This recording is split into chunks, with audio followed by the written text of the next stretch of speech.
हमारे साथ रचना ढींगरा हैं जो लगातार 20 साल से इस पर मुद्दे पर काम कर रही हैं, लोगों के बीच में काम कर रही हैं।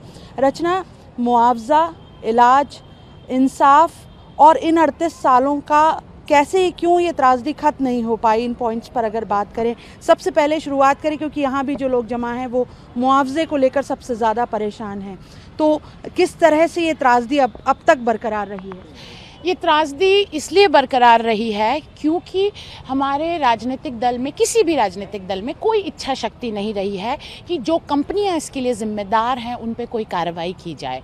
अब अगर आप मुआवजे का ही मामला देखें तो 93% गैस पीड़ितों को, मतलब 10 में से 9 लोगों को मात्र 25,000 रुपये मुआवजा मिला है।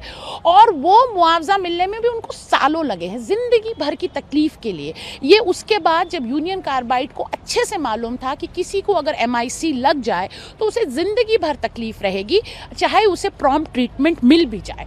ये हमारी सरकार को भी मालूम था, पर फिर भी एक कैटेगरी बनाना माइनर इंजरी की और 93% गैस पीड़ितों को उस पे डाल देना, मतलब मात्र 25,000 रुपये 38 साल में गैस पीड़ितों को मिले हैं। ये कहाँ से और कैसे इंसाफ हो सकता है? ऐसे ही अगर आप बात करें इलाज के मामले में, यहाँ पहले मुआवजे को के मुद्दे पर आते हैं। इसकी लड़ाई अभी जारी है? जी, इसकी लड़ाई अभी बहुत ही इंटरेस्टिंग मोड पर है क्योंकि भारत सरकार ने खुद माना 2010 में कि उनसे गलती हुई है और इसीलिए उन्होंने एक सुधार याचिका लगाई सुप्रीम कोर्ट में अतिरिक्त मुआवजे के लिए, और ये यूनियन कार्बाइड और उसके मालिक डाउ केमिकल से मांगा जा रहा है। पर दुख की बात यह है कि जिस तरह से 89 में कंपनी को बचाया गया और कम मुआवजा मांगा गया, इस बार भी सरकार इन 25,000 जिनको मिले हैं, मतलब 5,21,000 गैस पीड़ितों के लिए कोई मुआवजा नहीं मांग रही है। वो ये बोल रही है कि ये लोग गैस की वजह से इनको कोई तकलीफ ही नहीं पहुंची है। अब आप इसी का कंपैरिजन करें अस्पताल के आंकड़ों से, तो आज अस्पतालों में 3 लाख से ज्यादा गैस पीड़ित आज भी इलाज ले रहे हैं। कैंसर का दर लगभग 10 गुना ज्यादा है। तो कैसे इन लोगों को चोट नहीं पहुंची है? इलाज के मुद्दे पर जो हम आए हैं तो वो सबसे बड़ी ज़रूरत है। मुआवजा तो खैर है ही, लेकिन जो लगातार इनकी सांसों में वो जहर बना हुआ है। इलाज की जो सुविधा थी, 38 सालों में कितना फ़र्क आया, उसमें कितने लोग जो हैं उससे उबर पाए? देखिए, जो आज भी जो इलाज मिल रहा है गैस पीड़ितों को वो सिर्फ लाक्षणिक इलाज है, सिम्टोमैटिक ट्रीटमेंट है, क्योंकि यूनियन कार्बाइड ने कभी भी ये नहीं बताया कि उन गैसों में क्या था और उन गैसों के लगने से लोगों को क्या तकलीफ होगी और वो तकलीफ कैसे ठीक हो सकती है। तो किसी को अगर सांस की प्रॉब्लम है तो उसे इनहेलर दे दिया जाएगा, किसी को दर्द की प्रॉब्लम से पेन किलर्स दे दी जाएंगी। पर कुल मिलाकर यहाँ पर अगर आप देखें तो किडनी की समस्या इतनी ज़्यादा है क्योंकि लोगों ने किलोग्राम्स में दवाइयाँ खाई हैं। जब तक दवाई खाते हैं तब तक ठीक रहते हैं। सुप्रीम कोर्ट ने गैस पीड़ितों के इलाज का अधिकार उनके जीने के अधिकार से जोड़ा, उनके कॉन्स्टिट्यूशनल राइट मांगा है। पर आप किसी भी अस्पताल में चले जाएं, आज गैस राहत विभाग 9 गैस राहत अस्पताल चलाती है, किसी में भी 80% सुपर स्पेशलिस्ट की कमी है। नेफ्रोलॉजिस्ट नहीं है, न्यूरोलॉजिस्ट नहीं है, एनेस्थीसियोलॉजिस्ट नहीं है, सर्जरीज नहीं होती, गैस्ट्रोएंटरोलॉजिस्ट नहीं है, मतलब है ही नहीं, डॉक्टर ही नहीं है। तो इलाज कहाँ से होगा? और वैसे ही दवाइयों की स्थिति है, दवाइयाँ भी नहीं हैं। भोपाल मेमोरियल अस्पताल केंद्र सरकार द्वारा संचालित है, वहाँ पर 50% से ज़्यादा पद खाली हैं।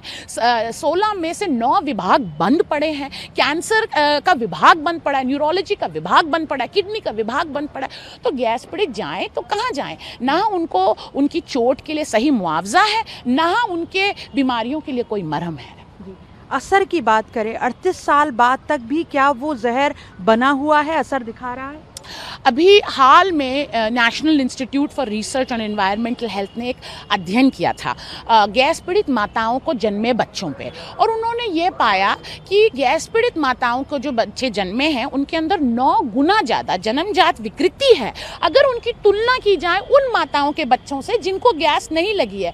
और जैसे ही ये भनक लगती है उसी वक्त वो स्टडी बंद कर दी जाती है, और वो तो सूचना का अधिकार नहीं होता, तो वो नहीं होता। इसके अलावा गैस आप अगर कोविड के आंकड़े देखें तो कोरोना में 5 गुना ज़्यादा गैस पीड़ित मरे हैं। क्योंकि वो पहले से ही बीमार हैं, उनकी पहले से ही इम्यूनिटी कम है, फेफड़े की तकलीफ, कैंसर की तकलीफ, टीबी की डायबिटीज़ और हाइपरटेंशन की प्रॉब्लम, जो सब जिसका ऑलरेडी से डेटा था कि इन लोगों को ज़्यादातर कोरोना से मौत होगी, तो 5 गुना ज़्यादा मरे। तो आज भी गैस पीड़ितों के अंदर समस्याएं हैं, उनके बच्चों के अंदर समस्याएं हैं। पर दुख की बात यह है कि हमारी जो शोध संस्थाएं हैं, ICMR या निरे, वो कोई भी शोध करने को तैयार नहीं है। और ये कुल मिला के इसीलिए है कि कंपनी पे लगाम ना कसी जाए।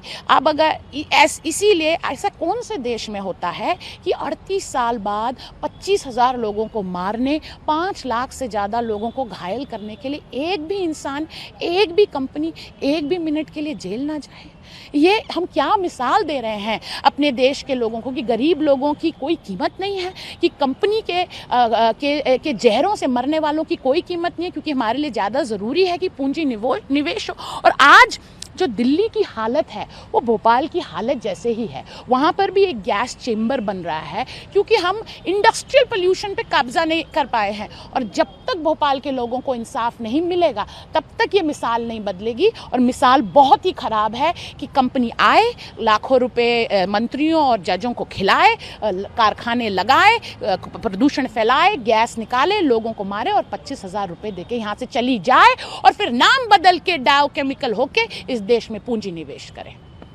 हमसे बात करने का शुक्रिया रचना लंबे वक्त से काम कर रही हैं और जो संघर्ष उन्होंने किया और जो हालत अब भी इस त्रासदी में बनी हुई है वो उनकी आवाज़ में, अल्फाज में सुनाई भी दी। वो रात गुजर गई, 2 दिसंबर 3 दिसंबर की दरमियानी रात, लेकिन वो रात ख़त्म अभी तक नहीं हुई। कैमरामैन फैज़ान खान के साथ शिफाली, ETV भारत के लिए।